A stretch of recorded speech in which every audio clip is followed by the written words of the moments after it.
اس میں ذات کیا چیز ہے؟ اس میں صفات کیا چیز ہے؟ سوری، اس میں صفات کیا چیز ہے؟ جس میں کسی کام یا کا پتہ، کسی کے عمل کا یا کسی کام کا پتہ چلے. اس میں صفات کیا ہے کہ اس میں ذات کے بارے میں کوئی اچھائی یا برائی بیان ہو. اچھا ہاں صحیح سر. اس میں ذات، کیونکہ اس میں صفات جو ہے، اس میں صفات وہ محتاج ہے کس کی؟ اس میں صفات محتاج ہے کس کی؟ اس میں ذات کی. اس میں ذات کی، کیونکہ جب تک ذات نہیں ہوگی اس کی صفات نہیں آ سکتی. جب تک ذات نہیں ہوگی اس کی صفات نہیں آ سکتی. تو اس میں ذات، اس میں صفات محتاج ہے اس میں ذات کی. تو اس میں ذات کیا چیز ہے جس میں اس میں ذات کی کوئی برائی کو بیان کیا جائے. اور ذہن میں رکھنے اچھی تو پڑھنے کے بعد، لکھنے کے بعد، سننے کے بعد آپ کے ذہن میں وہ خاکہ آ جائے. تو اگر میں آپ کے سامنے صفات لکھوں نیک، تو آپ کو خود پتہ چل جائے گا. آپ مجھے بتائیں نیک کو آپ صفات کہیں گے کہ آپ ذات کہیں گے؟ اس میں صفات ہوئی ہے. صفات نہیں ہے نا، کیونکہ نیک کو آپ تصور کر سکتے ہیں. نیک آپ تصور کر سکتے ہیں اگر ذات لگ جائے تو نیک آپ تصور کر سکتے. ہاں ادروائز تو نہیں ہے نا. اس لیے اس کا مطلب یہ صفات ہوگی. صفات ہے. میں آپ سے کہوں مسلم، میں آپ سے کہوں مسلم صفات ہے کہ ذات ہے؟ مسلم تو صفات ہوئی. ہونا صفات ہے کہ ذات ہے؟ صفات ہے. صفات ہے. مسلمان جو ہے، مسلمان صفت ہے کہ ذات ہے؟ صفت ہے.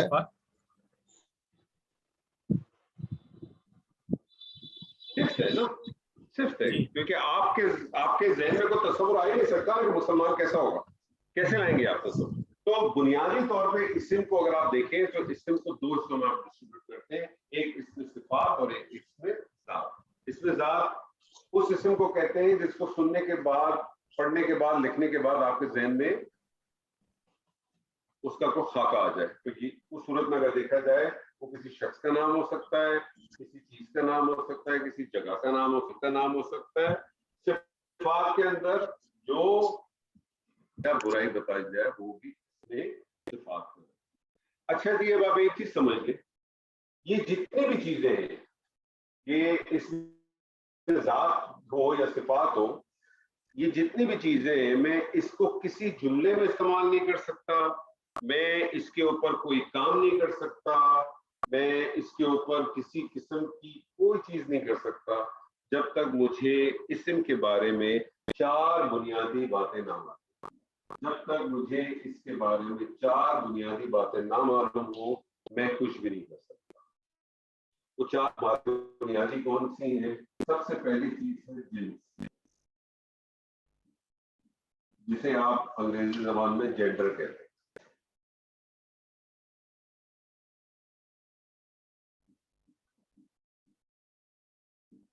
یعنی ہر کا کوئی نہ کوئی جینڈر ہوگا، یا تو وہ مذکر ہوگا یا وہ مؤنث ہوگا. اور یہ جینڈر ہر زبان میں ہوتے ہیں. اردو زبان میں مجھے بتائیے، اردو زبان میں اگر میں آپ سے کہوں قلم، آپ مجھے بتا سکتے ہیں قلم مذکر ہے کہ مؤنث؟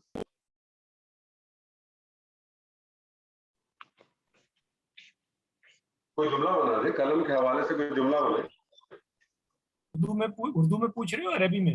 اردو میں تو میرا قلم اردو کی بات کر رہا ہوں. مذکر ہے. اردو میں تو مذکر ہے میرا قلم، یا ہمارا قلم، تمہارا قلم. میرا قلم، ہاں جملہ بنا ہے نا. یہ میرا قلم ہے، یہ میرا قلم مہنگا ہے. تو آپ کو پتہ چلا کہ قلم جو ہے مذکر ہے. میں آپ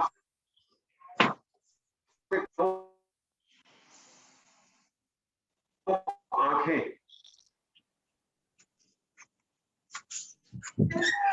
نہیں، نیٹ ورک کی وجہ سے آواز بالکل آنکھیں مذکر ہے کہ مؤنث ہے؟ مؤنث ہے. میری آنکھیں